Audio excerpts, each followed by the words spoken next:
মরুভূমির বালির মধ্যে সূর্যের তাপ যখন পড়ে যায়, মরীচিকার মতো ঝলসানির একটা দৃশ্য ভেসে ওঠে, মনে হয় সাগরের পানি আসলে পানি নাকি। তিনি সাফায় যায়, যে দেখে পানি নাই। মারওয়াতে যায়, যে দেখে পানি নাই। পানির সন্ধানে হাজার আলাইহিস সালাম 7 বার 2 পাহাড়ের মাঝখানে দৌড়াদৌড়ি করলেন।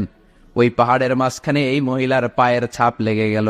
এই দৌড়াদৌড়িটা আরশের উপর থেকে আল্লাহ এত সুন্দর উপভোগ করেছেন। আল্লাহর কাছে এই মহিলার দৌড়াদৌড়িটা এত ভালো লেগেছে, কিয়ামত পর্যন্ত সব হাজীদের জন্য এই জায়গায় দৌড়াদৌড়িটা আল্লাহ ওয়াজিব করে দিয়েছে।